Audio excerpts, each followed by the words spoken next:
Hey team, I'm Megan Thomas, and in this video, I will review an early career designer's portfolio and resume. The goal is to give you an impression of what I see as a senior designer and provide some actionable feedback for how they might improve their portfolio as they look for a job in the UX industry. I do this in a stream of consciousness, cognitive walkthrough kind of way. I'm communicating what I'm thinking as I go through one of the case studies. And remember, my opinion is just mine. It's my opinion. And I highly encourage absolutely everybody who gets their portfolio reviewed to do it at least 3 times before making any major changes. Today, I'm going to share the portfolio of Richcher Nguyen. And I really appreciate Rich for saying yes to asking, can I share this with my UX YouTube channel? I want to make sure that people kind of get a sense for how people are perceiving their portfolio. And I just don't see this out there. So thanks for joining me today. I'm super excited. Rich, you're the first. I've got a few others that I've already done and I've got permission for. I just need to actually get them published. All right, let's share my screen. Let's go. So I will share the link to sign up to get your portfolio reviewed at the end of the video. For now, what I do is I have a couple of questions. I get the link to the URL of the URL of the portfolio, and then I just visit and I talk through what it is that I'm seeing. Okay. So right now I am a little underwhelmed. It's a beautiful color, but I'm already like, oh, weird. There's no navigation. All right, maybe I'll see something different as we scroll down. So it's great that you've got your LinkedIn and you've got your projects up here first. It's looking like the LinkedIn might be your like most priority. It's the one on the left, the button on the left. But my projects is also pretty interesting. Let me open that. All right, so this goes to your case studies. All right, I'm going to come back and look at that. We're going to go over here first. I just want to get a general idea of what we're doing here on the portfolio. I love it. A passionate UX maestro with a unique approach to design challenges and a relentless passion for user-centered creativity. I bring innovative solutions to life. Let's explore my work. Be amazed and inspired. Okay, first of all, I love the positivity. This is fun. I do love, all right, I like the starkness. All right, I like the colors. I like these swirls. These are beautiful. I'm not entirely certain if this is your like style for the website. Maybe I'll see more as I go down. All right, we get some more swirlies. This is cool. Ultimate App X. I'm clicking, clicking, and none of these seem to go anywhere. So first problem, a hiring manager, a recruiter, somebody who has seen your application, they're going to come to your website and this might entice them, but it's not very punchy. So they're probably going to scroll down, especially since we see no navigation. So I assume all of what I need to know is on this page. But sleek data viz, human testing mastery, what are these meant to be? What I think they're meant to be is this is the like preview image. This is the title of the case study. This is a little bit of content about the case study. And this is the arrow to take me to the case study. And that's not what we're seeing here. So flag, people might not be able to find your work. Not everybody's going to notice this. All right, let's keep going. Loving the swirlies. All right, I skipped the skills. From research, ideation, prototyping to user testing, I leverage user insights to craft delightful experiences. My expertise is fueled by a robust design background, certifications, and notable achievements. Okay, what are those multiple certifications? And what are these notable achievements? I'm excited. All right, we've got some testimonials. Genuinely impressed with Richard's dedication to solving complex design challenges. Are these clickable? Do I know? So if I'm a hiring manager, like testimonials are interesting. It's very similar to kind of doing an endorsement or a recommendation on LinkedIn. If you were to link to these people's names on LinkedIn so that maybe I get some sort of social proof for, can you actually do this? Are these real people? And do these people's opinions matter to me? If these are your stakeholders from previous projects, say so. If these are coworkers on previous projects or on your school projects, say so. Or if they're people that you've reported to, like your instructor, that's valuable. So make sure we have some context for this. Maybe give us a label for this content. We've got some shared content here, but I've got no real idea of what this means. This could probably be a title across here. Maybe this can shift to the left and you can give me a section title for what's going on. And then we get down to, let's see, personal branding, crafting visually engaging designs that elevate your brand and product identity. This is a good picture. Love it. Conducting user tests. I'm not sure what these pictures have to do with what's on the page. Demystifying the end-to-end design process. Someone's going to ask you in a question, how would you describe your end-to-end design process? What transformative products have you worked on? These are phrases that are essentially making promises to the hiring managers that are looking at your work. They want to get a sense for who you are, what you can do, and if you're going to be able to meet the need that they currently have on their team. And I'm not seeing this experiential workshops that deep dive into UX fundamentals. Do you lead these workshops? How? Where? What are they? Do you have examples? 2023. Okay. So we got your Twitch. This is you. Cool, cool, cool. I personally would not put a Facebook.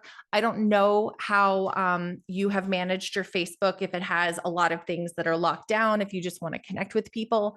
I personally wouldn't put my Facebook on here. I deleted my Facebook a few years ago. That's another story.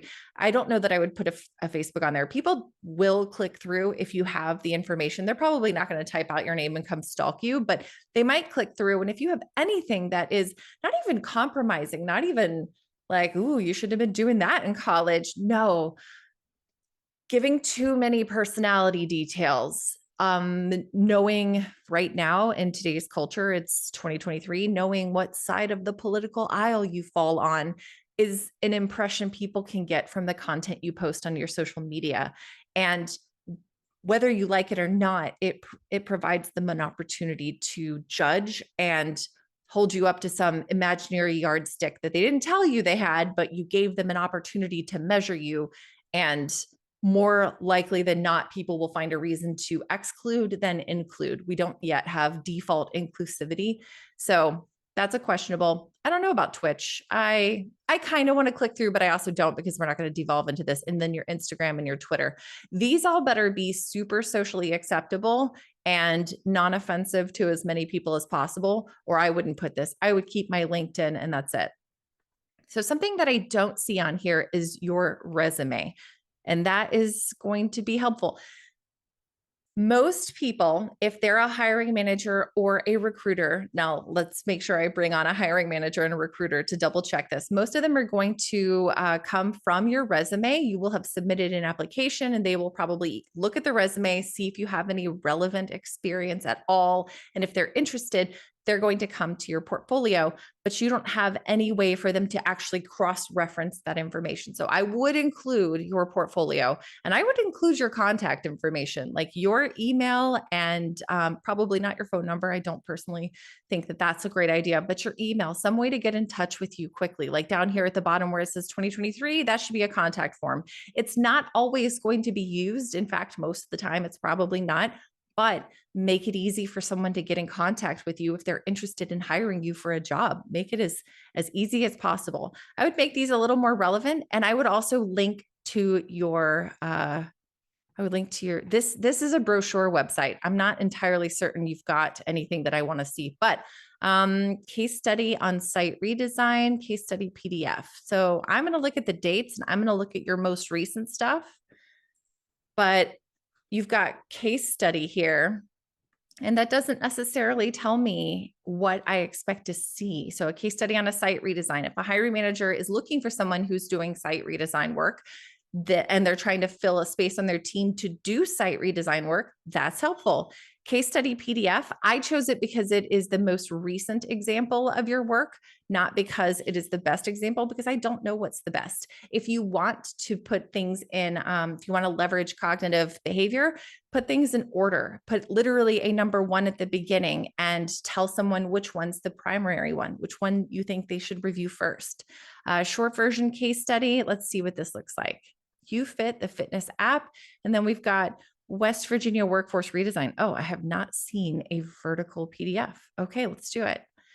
Oliver, the coal miner, currently looking for work, wants to find a job using events and announcement page, suggests that the events and announcement page needs to be worked. So did Oliver, the user, suggest that the events and announcement page needs to be reworked? The visual of this portfolio or this case study PDF is great. I'm not certain that this is giving me the information I need to know what we're working on. So is this a website redesign? Let me know that. So your case study title should communicate what to expect in the case study. Yes, I can assume because I know which boot camp you went to and what curriculum was that you designed or redesigned a government agency website. But that's not what a hiring manager who may not be familiar with the curriculum might see. So give me some more information here. This is a perfect page to put how long it took, what your focus was in this case study. I don't even know yet, but I've got a slight, like, I don't even want to say a user persona, a user possibility on the next page, but give me some more information. This is a great time to put how many people you worked with, how long it took you, the things that you are most proud of about this case study that you did. All right, let's see. Oliver the coal miner.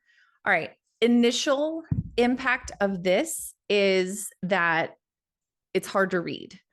With this being transparent and it's not an awesome contrast, this is already hard to read. So as an out-of-work coal miner, I want to access career services so I can file for unemployment while searching for another job. I'd like to attend job fairs and employer events, but the events and announcements section of the West Virginia workforce site is difficult to engage with because of its use of small font and infrequent visuals. Yeah.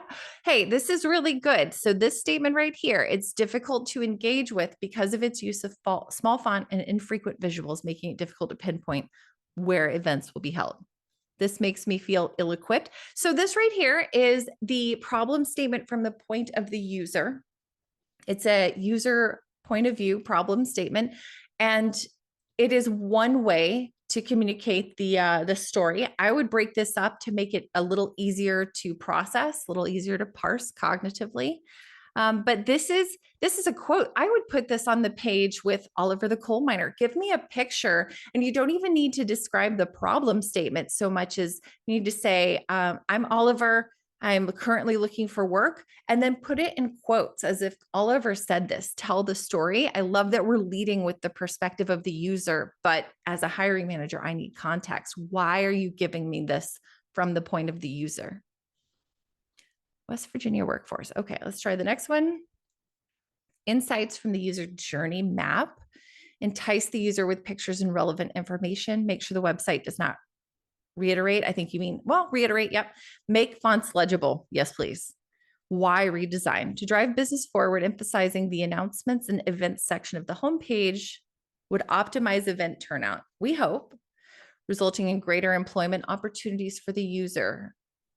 Okay, as well as funding. These do not connect. Okay. So why would you redesign the government agency website? I love that we didn't start with because I was told to, and that's what our project was. On behalf of the West Virginia workforce website, I would phrase the why redesign. It's not from the user's perspective. It's definitely from the business's perspective. Even though this is a government agency, it's still a business and they still need to drive impact. They have metrics that they need to prove why we exist as an agency and why should we have a budget.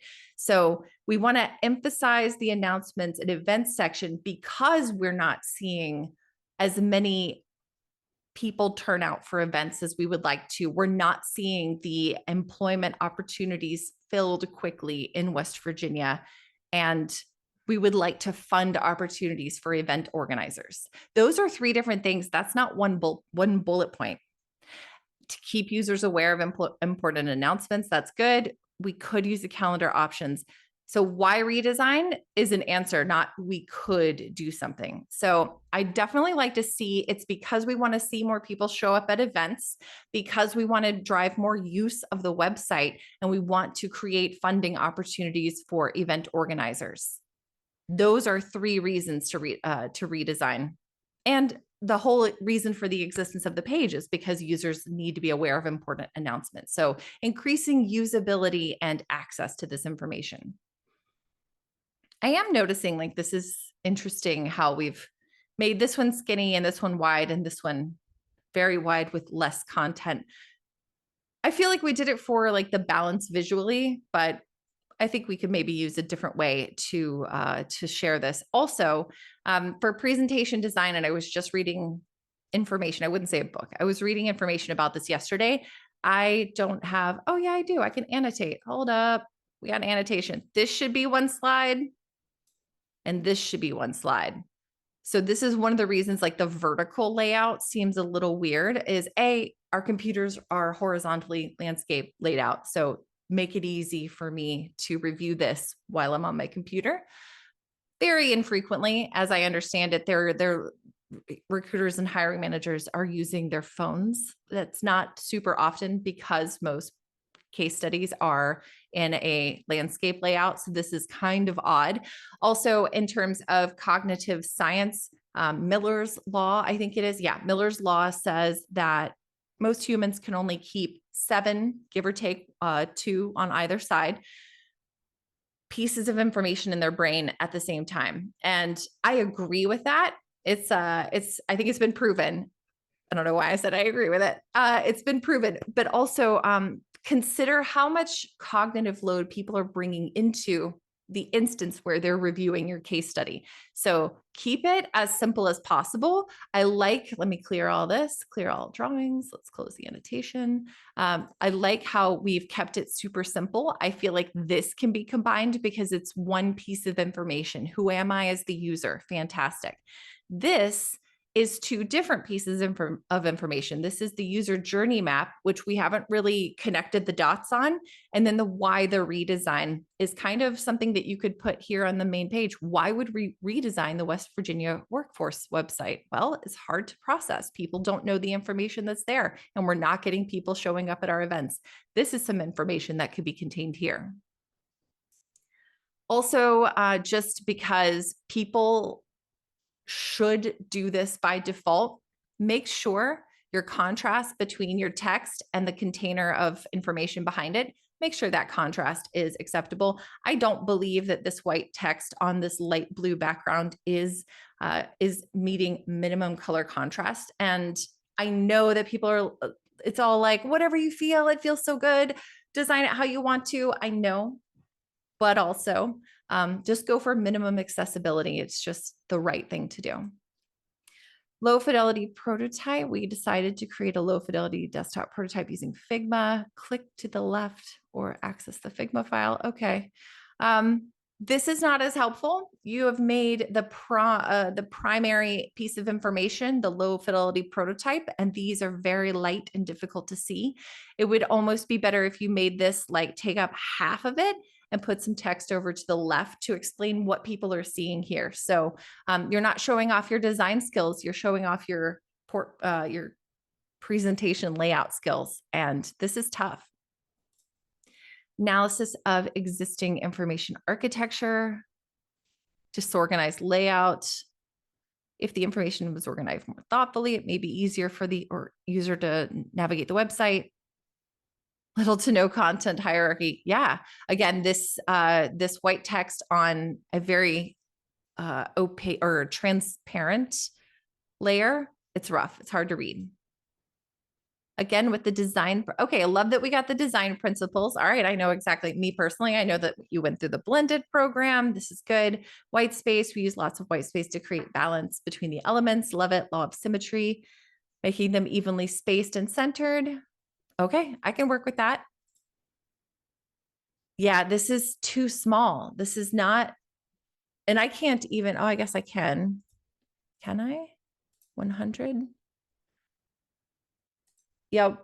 Okay. So this you need to, whoa, that's okay. 200 is too much.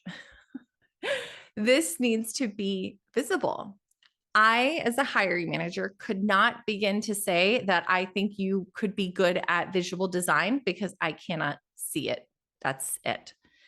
User testing plan. To test it, we will have them, well, tell me how you followed up. Is this the last slide? Okay. Oh, I got your notes down here. Watch out for that. You got to make sure that the elements that are on the page are what you intend to have on the page. So overall, I'm not going to say that this is a strong case study. This is beautiful, but this is not effective at telling me the story of what you did and how you did it. Let's see. Short version case study. It's a wicked problem. Better connects fitness coaches and fitness clients at the UFit gym. Striving to create a way that will help both parties meet their goals. Okay. All right. I can work with that. How might we create an application that streamlines communication for working adults with limited fitness experience in order to help them stay committed and secure in their fitness? Secure.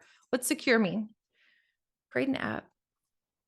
Generate clientele for ambitious fitness coaches in order to save them time and stabilize their income. Streamlines communication for working adults and then helps generate clientele. So, two interesting perspectives here. This is, I'm an adult and I need to make sure I'm in contact with my coach so that I can stay motivated and fit. This sounds like you're also creating an app to locate, to bring people in, to create a list build for the coaches. Let's see. Ooh, all right. This is interesting. This needs to be on two separate pages. If we're going to use screenshots that include text, you should be able to read the text. And I'm pretty sure even if we drop this into two separate pages, we're not going to be able to see this. Is this clickable? It's not. So I don't even know what this looks like when you worked with it. What's helpful about this? This tells me that you did a creative matrix. As a hiring manager, I might not know what that is. Not everybody calls everything the same thing. So I'm going to need to see maybe there's a lot of different ways you could do this. So I don't want to be prescriptive and tell you, here's what I would like to see, because what I would like to see is not the same thing as every hiring manager out there. So we're not of a hive mind, right? I would probably make the title a little smaller and then explain, why did I use a creative matrix? What did using a creative matrix after the how might we help me do?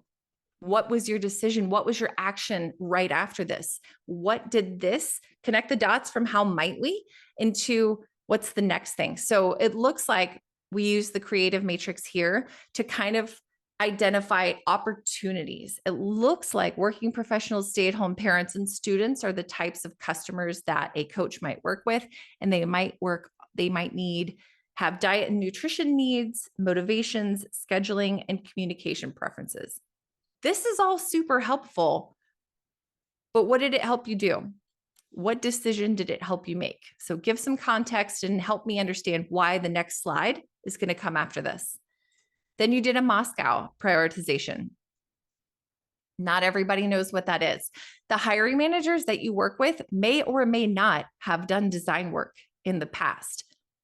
It would be an amazing experience if everyone could work directly with a designer who is now a manager.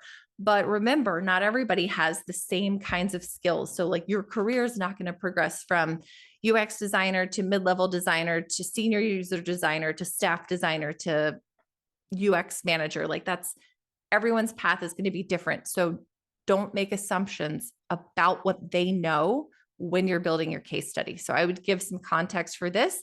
And again, I can't read any of this, so the visuals aren't helpful for me. What information should I understand about why you did the Moscow prioritization and what results came from it? See what we got. We've got a user journey, Steve. Okay, so we're using the template, but you changed it. That's really good. I like that. We've got some actions, emotions, and motivations, opportunities, internal ownership, marketing to help foster partnerships, and rewards programs. Fitness client doesn't have a lot of experience. So this is tough. This is super useful for you. You created it for a reason, but what does this mean to the hiring manager, and how are they going to understand that what you did and why you made the decisions that you did? So this is all of the slides in this slide deck. That's cool. let's see, what's the biggest one? Case study on site redesign. Is this the same one? All right, different one. Workforce West Virginia. Oh, it's the much longer one. There you go. I'm super curious what the other one was intended for, what you chose that for. Design principles. Yes, definitely need more context to these, but this is good. It's on its way to being really strong. I think you've got a lot of potential here. So, main takeaways, make sure you have contact information. I would definitely add your resume to this. Make sure that your projects actually have context. So, I would use this as your, hey, check out my case studies, but also put a label here. And maybe this would be my resume, is where I would put this. And I would have that also linked to your to the document in Google Drive and make it easy for people to download.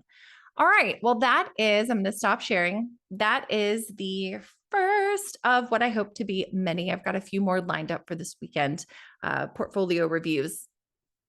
Hopefully, this was helpful to anybody watching.